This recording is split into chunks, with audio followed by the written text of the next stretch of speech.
Evening 5टा है afternoon coaching good evening साग मैंने बाहर भी झील पाखक घोटना धरिकी मटन पलाव टे सिंगड़ा आनी हबी रखी पैक कर खाइबे चलते बाहर झील पाखक हस्टेल को welcome back to my channel Rashmi Odia blog समस्त कमिटी अच्छा साग मैंने भल अच्छा समस्त भल था खुशी था बिंदास था चलते झील धरिकी चलिया घटना बपन पल चलते साग मैंने बाहर मुझे स्टील प्लेट लानी थी हबी जो गोटे यूजन थ्रो प्लेट नहीं आसिली कहले खाई फोपाड़ दो किंतु जोड़ा मेन झील कहता भूली जाइए जस्ट मन पड़ा मात्र तार फिजिक्स नोट्स है फिजिक्स नोट्स से सब घर छाड़ी पलि कतरा नहीं कतरा छाड़ दे तो से सब आने कहला मात्र हबी गले धरिक आसबि कार तो केते थोड़ा चाबी भूल बोले ये चाबी आने से चाबी भूल जाऊँ से चाबी आने से चाबी भूल जाऊँ कार चाबी आदि कर तो सांग मैंने आज मु वीडियो आपण सहित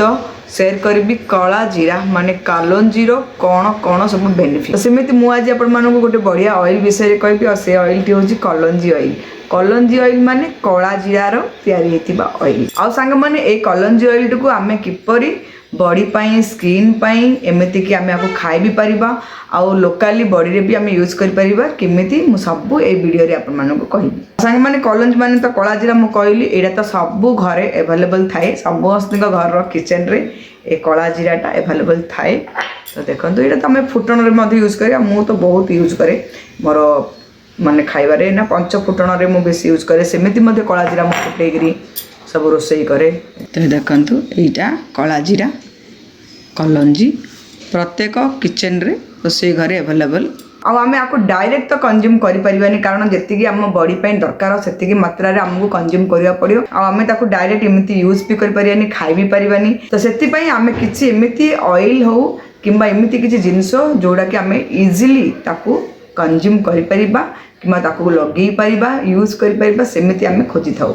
आउ सेमती गोटे प्रोडक्ट मो पाखु आसी जाइए और सेटा होची नेचर श्योर कलंजी ऑयल जोटा कि 100% नेचुरल आ यहाँ कोल्ड प्रेस प्रोसेस रे बनी कलंजी अन्य ना सब है निगला साटिबा black seed black कारावे fennel flower bless seed तो ये सब ना मध्य कलंजी तो सांग माने ए कलंजी ऑयल टा 100% नेचुरल प्योर कलंजी बनी तो सांग माने या कोल्ड प्रेस प्रोसेस रे बनी तो सांग माने ए ऑयल टी totally undiluted oil nature sure ए कलंजी ऑयल टी जीएमपी और आईएसओ सर्टिफाइड फैक्ट्री रे बनी आपण माने कलंजी ऑयल टी को आपणकर हेयर और स्काल्प हेल्थ पई मध्य यूज कर परिबे तो आपणकर हेयर रफ हो किंबा साइन चली जाइथिबो नले फ्रिजी हेयर हेथिबो नहले जदी आपणकर डेंड्रफ हेथियो ताहाले मध्य आपण कलंजी ऑयल टी को यूज कर परिबे तो यह आपणकर हेयर रूट को मध्य स्ट्रांग करिवो आउ स्काल्प को मध्य हेल्दी रख और हेयर शाइनिंग मध्य फेरे आनी आ आपण मार्केट में मिलथिबा कोकोनट ऑयल बादाम ऑयल ऑलिव ऑयल ए सब ऑयल यूज करिक किछि आपण लाभ पाई पनांदी ताहाले किछि भी आपण माने चिंता करंतुनी कारण नेचर श्योर रो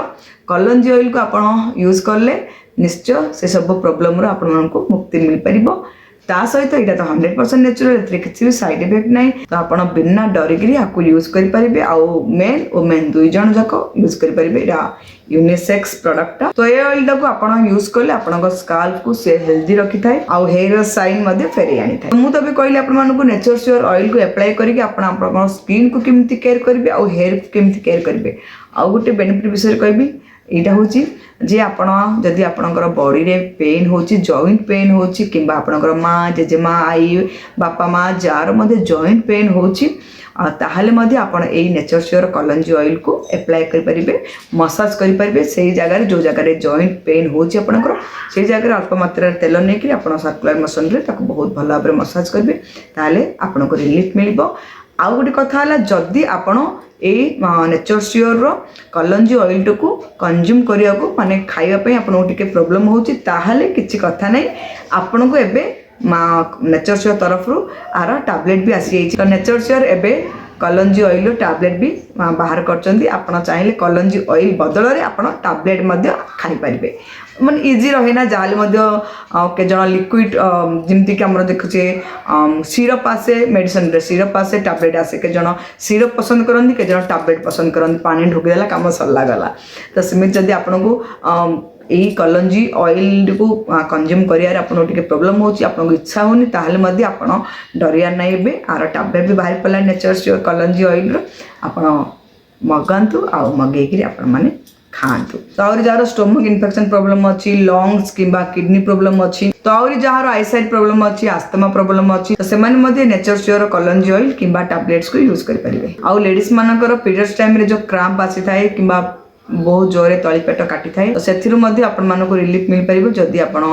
नेचर्स ऑयल को मसाज करचोंदी आपनकर तली पेट रे ताले मध्ये आपनको पीरियड्स क्रैम्प रो रिलीफ मिल पारिबो। तो कालंजी ऑयल को यूज करबा द्वारा हमर हजम शक्ति मध्ये बढ़ी थाए आ इम्यूनिटी पावर मध्ये बढ़ी थाए। आ देखिबे हमें बेले बेले काम करला सिन हमर जॉइंट रू केबे किमदी ना एमती कड़कड़ कड़कड़ साउंड आस्ताए नले आपनकर जेजेमा जे माने आई बाबा माँ हुंतु केबे किमती देखुथि कड़कड़ कड़कड़ साउंड आसे जॉइंट रू तो सेतिर मध्ये आपन मानको रिलीफ मिल पारिबो। तो नेचर्स ए कालंजी ऑयल को जदी मसाज करचोंदी तारे धीरे धीरे धीरे धीरे से प्रॉब्लम मध्ये आपनको मुक्ति मिल पारिबो। तो मुझे आगुरी कही आपण मानक यही नेचर्स कलंजी ऑयल को आप बहुत प्रकार यूज करें आ किसी भी डरिया ना कारण यहाँ जमी कहले 100% नेचुरल प्योर आउ ISO सर्टिफाइड डेरी कहीं सांग मैंने जदि आपण मानक नेचर्स कलंजी ऑयल टी को भल लगे आर बेनिफिट विषय आपण मैंने जानिले जदि भी भल लगे ताले मो मोर डिस्क्रिप्शन बॉक्स रे लिंक दे देछि लिंक को जानतु आउ परचेज करंतु नेचर्स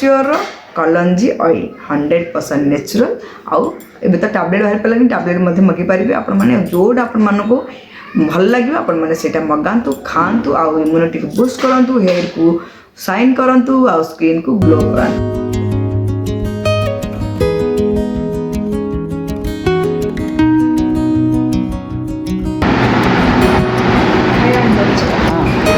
मटन पुलाव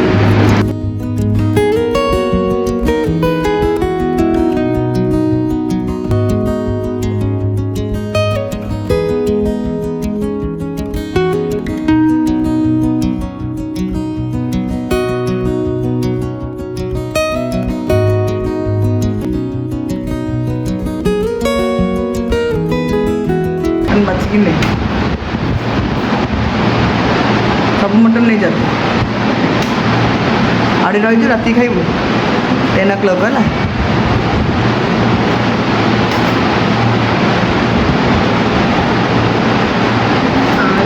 आलू पके